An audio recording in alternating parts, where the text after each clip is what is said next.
Muito bem, gente. Nós vamos estudar hoje a primeira epístola aos Coríntios, capítulo 1, tá? Item 18. Então, Coríntios 1, na primeira epístola aos Coríntios, 1, 18. É uma fala de Paulo, o apóstolo Paulo, nos convidando a refletir sobre algo muito profundo que eu acho que vai mexer um pouco com a gente hoje. Aliás, quando que não mexe, né? Quando que o evangelho não mexe com a gente?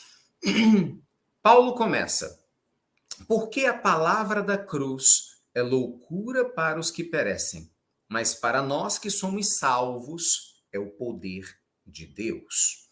Porque está escrito: destruirei a sabedoria dos sábios e aniquilarei a inteligência dos inteligentes. Mas onde está o sábio? Onde está o escriba? Onde está o inquiridor deste século? Porventura não tornou Deus louca a sabedoria deste mundo?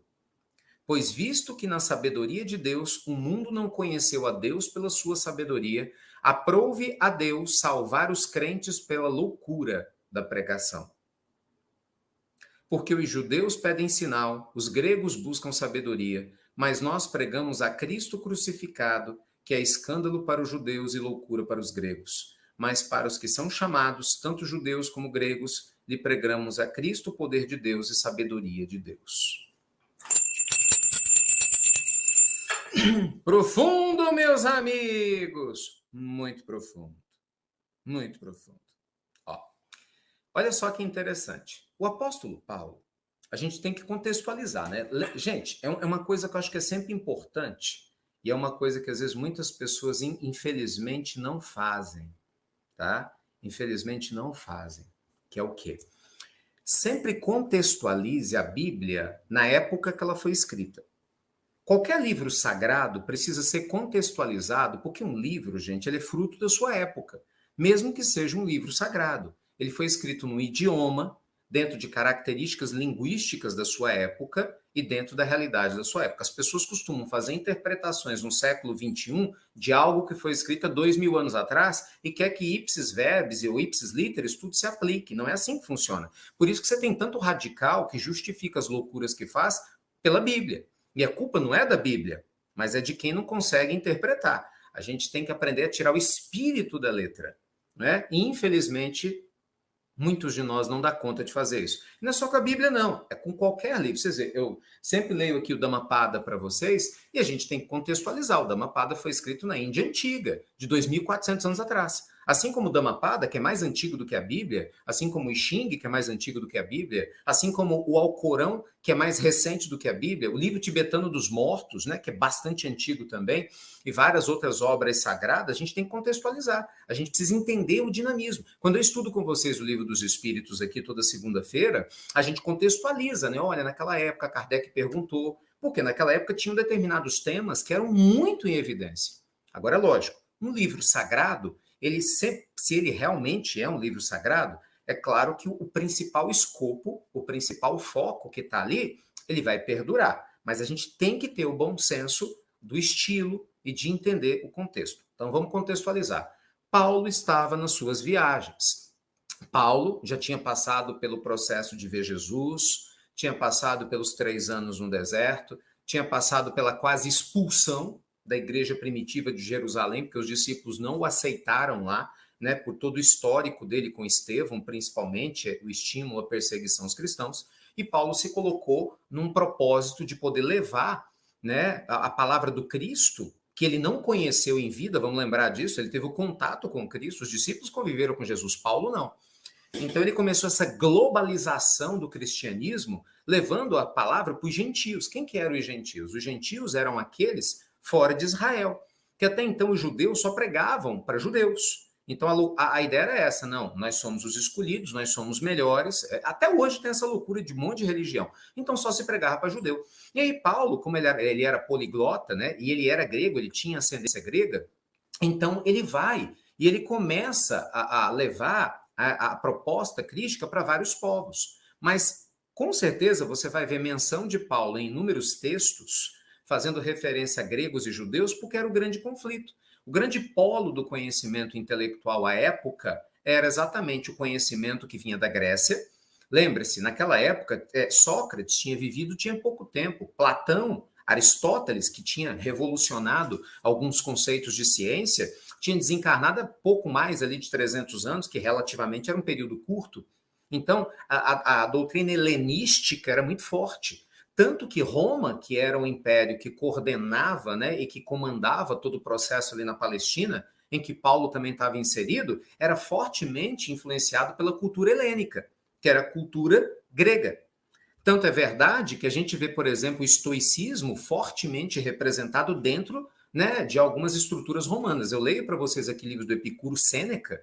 Sêneca, que foi um dos maiores filósofos estoicos, ele foi preceptor, ele foi conselheiro, ele foi um senador romano muito importante, não é isso? Que teve junto de Nero, que teve junto de toda a estrutura do poder. E era filósofo, influenciado pelos gregos. Então, veja, então Paulo sempre ele faz essa menção, né, aos judeus, pelo radicalismo judaico, e aos gregos, pelo foco único e exclusivamente na sabedoria intelectual, do questionamento. Só que Paulo, gente, ele estava trazendo o cristianismo num formato diferente. Ele queria promover uma experiência crística, uma transformação quase que mística de um contato que as pessoas não tinham hábito de ter. Você tenta entender a dificuldade que esse homem enfrentou. Sabe, ele bateu de frente com uma época muito mais complicada do que... Se você acha que a nossa época é complicada, imagina a complicação que Paulo passou. Primeiro que ele carregava uma pecha, né? De ser um ex-grego, judeu, convertido ao cristianismo. Então, assim, já carregava essa mácula, de certa forma. Então, ele era, de certa forma, né? Tinha-se resistência nele, nos primeiros cristãos, havia uma resistência com alguns gregos e alguns povos, que olhavam meio com desconfiança. Então, ele ia falar de um Cristo que ele tinha vivido uma experiência, mas ele não conviveu. E aí ele vinha fazer um convite para que as pessoas vivessem uma experiência transformadora com Cristo de dentro para fora. Bem, os gregos trabalhavam muito o intelecto.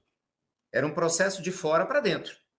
Entende? Então vamos entender a humanidade, vamos fazer perguntas, o que é fundamental, isso ajuda demais. Vamos trabalhar a resiliência, isso é incrível, porque você estrutura teu intelecto, você entende a vida, isso facilita as coisas. Mas isso não te faz uma pessoa mais caridosa, por exemplo.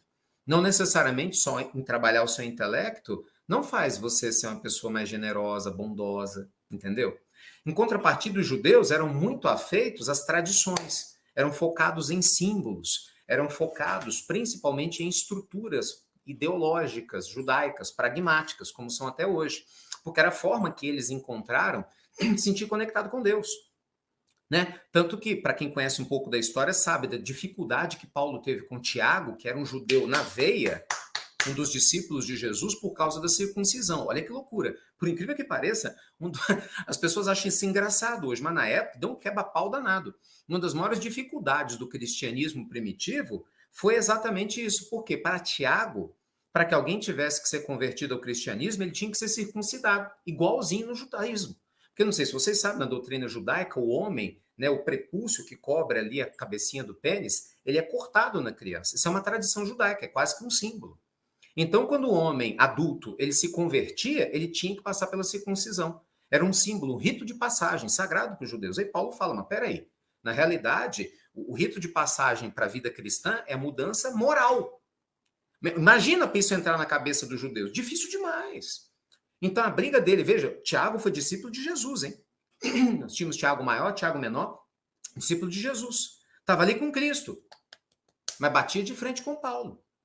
Então, Paulo, ele buscou um caminho muito mais místico. Por quê? Porque ele saiu da igreja, ele foi para o mundo. Paulo, ele viu o mundo, ele viu pessoas diferentes, culturas diferentes. E ele queria que as pessoas entendessem o Cristo através do seu coração. Né? E não exclusivamente pela cabeça. Bem, feita essa contextualização histórica de por que Paulo fazer referência a judeus e fazer referência aos gregos, vamos ao espírito do texto. Porque a palavra da cruz é loucura para os que perecem, mas para nós que somos salvos é o poder de Deus. Eu trouxe esse trecho para vocês para a gente falar sobre isso aqui. Ó. Paulo está dizendo que os ensinamentos que ele trazia de Deus pareciam loucura aos homens. Porque realmente é isso que ele fala no versículo 19. Porque está escrito: destruirei a sabedoria dos sábios e aniquilarei a inteligência dos inteligentes. O que isso quer dizer, gente? A proposta do Cristo é uma transformação de dentro para fora. Isso choca a pessoa vaidosa. Você concorda? Pensa, choca. Imagina uma pessoa que viveu a vida dela toda achando que o dinheiro é que manda. E ela passou a vida toda louca para ganhar dinheiro. Imagina uma pessoa que passou a vida toda achando que o corpo, o sex appeal é que manda. E ela passa a vida toda fazendo de tudo para ter aquele corpo bonito. Imagina uma pessoa que passou a vida toda achando que o status é que é importante, ser aceito pela sociedade que é importante, mesmo na vida religiosa. Você vê muitas pessoas, daí vem aquela coisa, a roupa da igreja, né? Porque todo mundo ia para a igreja e muitas vezes nem prestava atenção na missa ou no culto. A pessoa ficava vendo a roupa do outro. Entendeu? Então, assim, são ritos externos. Por quê? Porque quando a gente está nesse nível de consciência de não conseguir acessar Deus diretamente, a gente busca ritos externos como uma ponte para poder acessar o nosso processo interno. Um dia ninguém vai precisar de rito externo. Aliás, essa era a dificuldade dos samaritanos, né? Porque o samaritano ele se conectava com Deus no meio da floresta. O restante das tribos judaicas, a maioria pelo menos, era revoltada por quê? Não, você tem que ir para o templo de Jerusalém. Olha o rito. Como se você só pudesse se conectar com Deus dentro de um templo de pedra. Teve recentemente uma discussão, né? Ainda na época do Covid, se você não pudesse estar conectado com Deus em qualquer lugar, você tem que estar num templo. Não, você não tem que estar num templo. Você pode estar, isso favorece? Favorece. Você está perto de pessoas queridas é maravilhoso? É, mas dizer que você precisa disso, e se você não estiver dentro de um templo, você não vai ser uma pessoa iluminada? Desculpa, mas isso é uma loucura absurda e um desconhecimento total da vida do Cristo e dos primeiros cristãos. Gente, não existiam igrejas na época. O cristianismo só foi reconhecido como religião oficial do Estado no século IV. Entendeu? Lá para 315, 325, naquela época, lá no Concílio de Nicéia, é um grande rolo, depois teve o Concílio de Trento, mas lá na frente. Mas veja, os primeiros cristãos, eles pregavam Deus nas catacumbas. Companheiro e companheira, presta atenção, era debaixo de cemitério, escondido de romano, que estavam lá perseguindo. E aí, não valia a pena? Eles não tinham fé porque não estavam num templo? Entende? Então, assim, esse excesso de rituais que a gente tem até hoje, em tudo quanto é religião. Não estou dizendo que isso é ruim. O ser humano precisa de ritual. Porque o ritual é uma forma da gente se sentir mais seguro para poder chegar onde importa. Mas a pessoa se perde, porque ela acha que o ritual é um fim. Não, gente, o ritual é um meio. O fim é a nossa conexão com Deus. Tem gente, graças a Deus, não precisa mais de ritual. Vai direto na fonte. Tem pessoas que já reencarnaram, desenvolveram vários rituais e descobriram que não precisa de ritual. Vai direto na fonte. Só que aquele ritualístico que não consegue entender isso ainda, ele vê o outro, não, como não vai na igreja? Como não vem na casa espírita? Como não sei o quê? Como não faz tantas coisas? Como não faz nome do pai? Como que não tem uma foto? Como que não batizou? Como que o pastor não falou nada? Como que o padre não disse? Como que o guia não falou? Como que... Desculpa, mas isso é a sua necessidade. Você consegue entender isso? Isso é o que alimenta a sua alma. Essa necessidade é sua. Você entendeu? Ela é sua. Por que João Batista criava o batismo? Ele batizava. As pessoas precisavam de rituais. Agora, raciocina. Você acha que realmente para uma pessoa seguir a Deus, ela precisava que alguém jogasse água na testa dela? Se ela realmente tivesse vontade de seguir a Deus? Óbvio que não. João Batista batizava todo mundo no Rio Jordão porque era uma tradição que ele idealizou e que fazia as pessoas se sentirem empoderadas. Porque na cabeça das pessoas perdidas, sem esperança, sem nada, naquela época, era fantástico pensar, meu Deus, eu vou mudar de vida, porque aquele homem vai botar minha cabeça dentro do rio, quando eu tirar, eu vou mudar de vida. Aí no cristianismo ainda trocava de nome. Aí olha que legal, eu mudo de vida, me batizei, ainda mudei meu nome. Então no inconsciente isso é muito forte para quem está com a autoestima baixa. Por isso Jesus foi humilde, gente. Você acha que Jesus precisava ser batizado por João Batista para ser quem ele era? Não, de verdade, raciocina.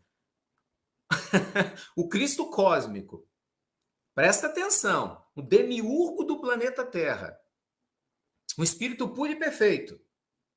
Você acha que ele precisava ser batizado? Você acha que ele precisava? Gente, quando Jesus desce, a passagem, Jesus ele vai para o batismo. João Batista era primo de Jesus, né? Era primo. 6 meses de diferença. Era primo do Cristo. Eles se conheciam desde criança. João Batista olha para o Cristo e ele fala, não, eu não sou digno entendeu? Das suas alpercatas, das suas sandálias. João Batista reconhece a grandeza do Cristo. Tanto que alguns discípulos de Jesus seguiam o Batista. E João Batista fala, vai. Mas Jesus é de uma humildade que ele fala, me batiza. Por quê? Porque Jesus estava dizendo ali, eu entendo a necessidade humana do rito, até chegar um momento que isso não vai ser mais necessário para ele se sentir conectado. Aliás, outro dia, nós fizemos um estudo aqui sobre batismo. Tem muita gente que me pergunta sobre isso, né? Questão de batismo. Ah, e se eu não batizar, o que é que acontece? Nada.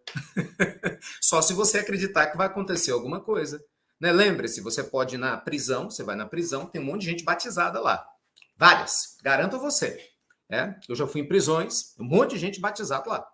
Muita gente batizou na igreja católica, batizou na igreja evangélica, tá lá, matou, roubou, estuprou. E aí, impediu alguma coisa? Então, não é o batismo de fora, isso é um símbolo maravilhoso para quem precisa dele. Então, quando a pessoa me pergunta, eu quero muito batizar meu filho na igreja, o que você acha? Batize, é óbvio, não tem nem que pensar. Eu quero muito, eu preciso muito confessar para o padre. Confesse, porque para você isso é importante. Nossa, o meu pastor me disse que eu preciso fazer assim. Faz sentido para você? Faça. Claro, não tem nem que pensar. Entendeu? Para você é importante. O rito é importante. Então veja, só que Paulo estava trazendo uma outra proposta de vida. Ele trazia uma proposta de uma conexão com Cristo, mas na essência. Então ele fala, os ensinamentos de Jesus é uma loucura ao olhar atento dos homens. É uma loucura. É claro que é loucura. Isso choca. Quantas pessoas às vezes ficam incomodadas com o que eu estou falando agora? Por quê? Porque você durante anos aprendeu o oposto.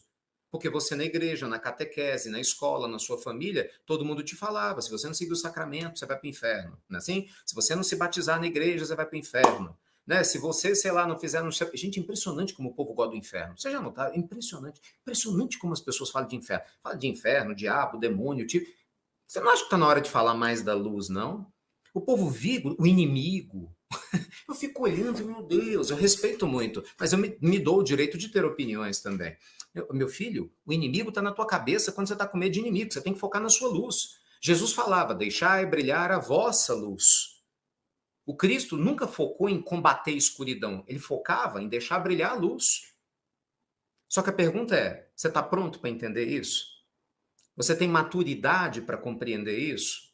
Muitos de nós não têm, não dá conta. Precisa do rito, precisa acreditar mesmo que se a gente fizer tudo errado, você vai para o inferno e vai arder eternamente lá, porque se a pessoa não acreditar nisso, ela não muda. Por isso que quando a gente estuda lei de causa e efeito, a gente estuda que nós somos responsáveis pelas nossas escolhas. Infelizmente, muita gente não dá conta disso. Não dá conta, ela prefere acreditar que ela pode errar a vida toda e no final dar um último suspiro e se arrepender e está tudo resolvido. Não, não está nada resolvido. Você chega um pouquinho melhor no mundo espiritual, mas vai ter que colher exatamente tudo que plantou a vida toda. É óbvio. Jesus veio remir os nossos pecados. Depende, o que você chama de remissão? Se remissão é tirar tudo, não tira nada. Jesus veio se remir de que forma? Ele se fez cordeiro, fez mesmo, né? Porque ele se permitiu imolar para dar um exemplo de como a gente deve viver a vida. Dar testemunho de fé, de perseverança, entendeu? De ser firme no seu propósito de vida. Mas ele deixou muito claro, a fala é dele. Cada um segundo suas próprias obras.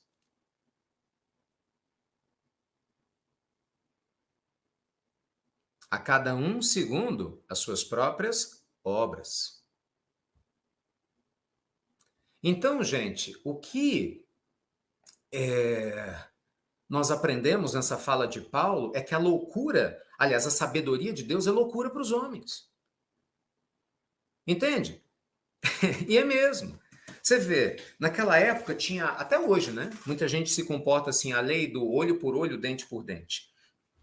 Para muitas pessoas, o perdão é algo desafiador.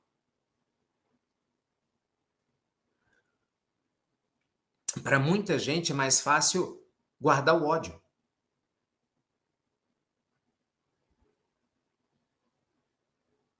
E aí a minha pergunta para você é: você acha que o ódio ele vai alimentar e vai mudar o quê? Ele vai alimentar e ele vai mudar quem?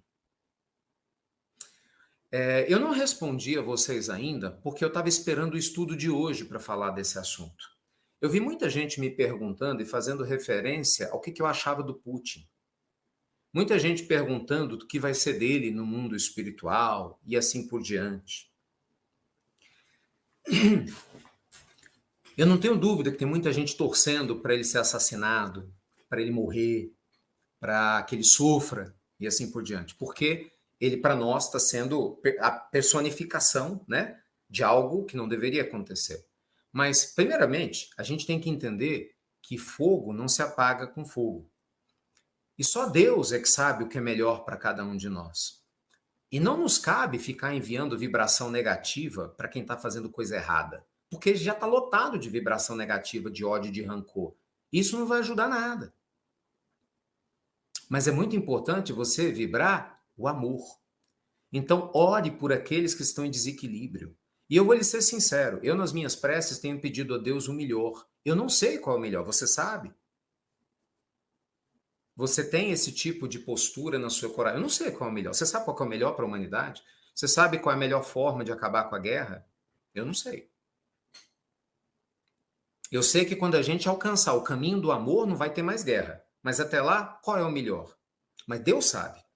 Então vibre por isso, porque a gente tem a tendência a mandar, sabe, agonias. Quer ver? Contexto político no Brasil. É a mesma lógica. Gente, que humanidade é essa, criatura? E eu vou te ser sincero, uma pessoa lá fora que não conhece o evangelho, pensar assim já é triste. Mas você, que está estudando o evangelho, você que viu Jesus na frente de Pôncio Pilatos, você que viu Jesus na frente de Anás, de Caifás,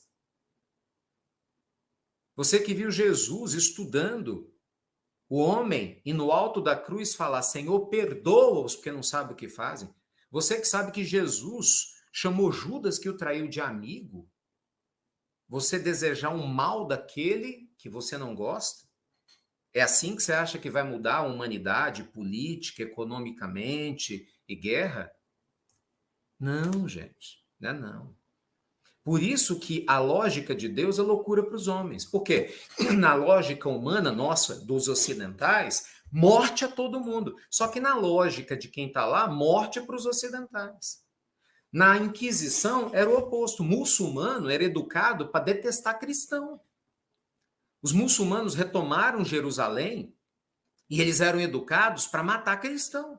E os cristãos, por sua vez, eram educados, as crianças e os jovens, para ter ódio de muçulmano. Olha que loucura. Muitos árabes crescem detestando os israelenses.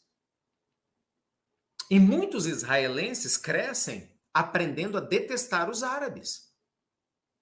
Você tem certeza que isso é que é a junção de luz e de paz?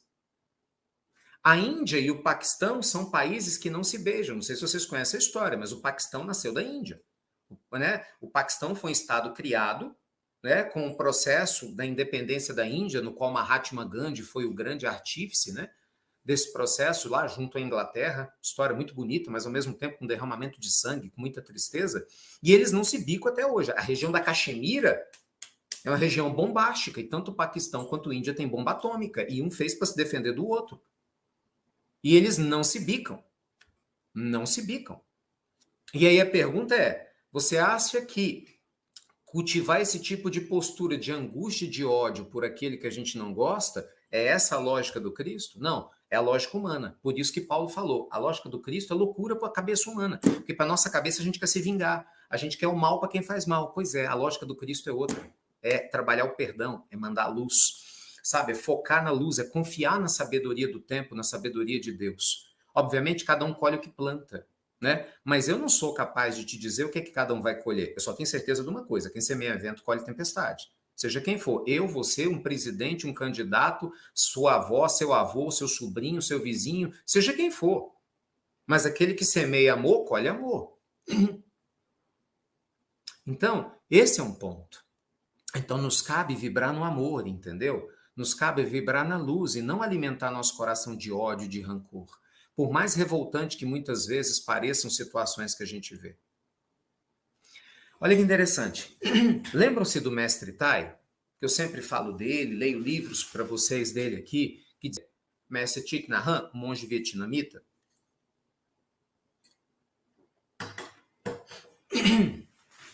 Sim ou não? Quem se lembra dele aqui? Que eu falo dele. Deixa eu só contextualizar. O que aconteceu? Eu vi uma fala dele que me chamou muita atenção. E você vê que os grandes são autênticos, né? Ele deu uma entrevista na Oprah uma vez, e não só ela questionou ele sobre isso lá nos Estados Unidos, né? Mas ele fala isso nos livros dele. Quando Martin Luther King foi assassinado, ele experimentou uma revolta que não é comum para um monge. Porque ele tinha se aproximado do Martin Luther King, que na época, nos Estados Unidos, ele, na década de 60, né? Ele estava promovendo, se tornou o símbolo, né, contra o preconceito racial que ainda é muito forte nos Estados Unidos, mas naquela época era pior ainda, né? A história conta a história da senhora Rosa Parks, né, que se negou na cidade de Montgomery, né, a sentar lá no ônibus, naquela parte reservada para branco e para negro, e aquilo ali gerou um efeito cascata que acabou mudando a Constituição americana. E o Martin Luther King, antes de ser assassinado em Atlanta, ele se aproximou do Thich Nhat Hanh, que estava viajando o mundo pedindo apoio contra a guerra do Vietnã, a favor da paz. Monges já tinham se imolado, né, para chamar a atenção do Ocidente, veja, queimado a si próprios vivos para chamar a atenção do Ocidente. E ele, que era um monge muito jovem, foi recebido pelo Martin Luther King, que era uma personalidade na época. E então o Martin Luther King abraçou a proposta e começou a trabalhar em favor da paz, né, para que os Estados Unidos junto com a Rússia, encontrasse um acordo, na época, né, um acordo na União Soviética, não era a Rússia, ainda era a União Soviética, para que promovesse a paz, porque você tinha o Vietnã do Norte e do Sul, né, os soviéticos apoiavam os do Norte e os americanos do Sul, e aí era uma brigaiada e um monte de gente morreu ali, desencarnou. E aí, de repente, aquele homem bondoso, generoso, né, com grande ímpeto, ele é morto. Então, quando o mestre Tai, ele sabe disso, ele tem uma revolta, ele fala, eu senti raiva. E naquele momento eu vi que a minha raiva poderia me fazer adoecer. Porque foi essa raiva que eu senti que fez aquela violência ocorrer. Olha a sabedoria desse homem, gente. E ele fala, eu comecei a me observar porque eu não podia ser parte dessa raiva. Porque a raiva nunca é solução para nada nem para ninguém. E ele começa a fazer um alto trabalho de amor para se desligar do ódio e do rancor dos radicais, e em especial daquele que matou Martin Luther King Jr., que ele gostava tanto. Então, assim, é mais ou menos a mesma coisa. Eu sei que às vezes você tem um vizinho que você não gosta dele de jeito nenhum, né? Às vezes você tem um parente que você não aguenta nem ver, não é assim? Às vezes você tem um obsessor que você não lembra dele, mas ele lembra de você, você pode ter certeza, te perseguindo. Troque a raiva pelo perdão. Ricardo, mas não consigo. Consegue. Você consegue qualquer coisa que você quiser. Trabalhe para você conseguir. Trabalhe para você conseguir. Claro que consegue, ué. Óbvio. A gente colhe o que planta, meus amigos. A gente sempre vai colher o que a gente planta. Trabalhe o perdão, a semente do perdão. Porque isso é transformador. Então, de novo, Paulo traz para nós, né, que a grandeza de Deus é loucura para os homens. Então, com certeza, um homem que aparentemente é inteligente, que estudou muito, que se apegou à matéria, ele não quer. Se o ego dele ainda o domina, ele não quer se abrir para essa realidade. E, infelizmente, ele passa a ser dominado por uma vida transitória, né? Porque isso tudo é transitório, isso tudo é passageiro. Já já muda tudo. Não é? Já já muda tudo. Quem tiver olhos para ver, que veja. Quem tiver ouvidos para ouvir, que ouça. O doente precisa de remédio e não de mais veneno, entendeu? Já está doente, vai botar mais veneno para ter mais ódio, mais angústia? Então, mande luz. Fala assim, Senhor, eu não dou conta. Tem gente que não dá conta, eu não dou conta de mandar luz para essa pessoa X, seja quem for, mas eu sei que o seu amor é maior. Então, leve a luz para quem precisa. Pensa no mentor espiritual de uma criatura dessa.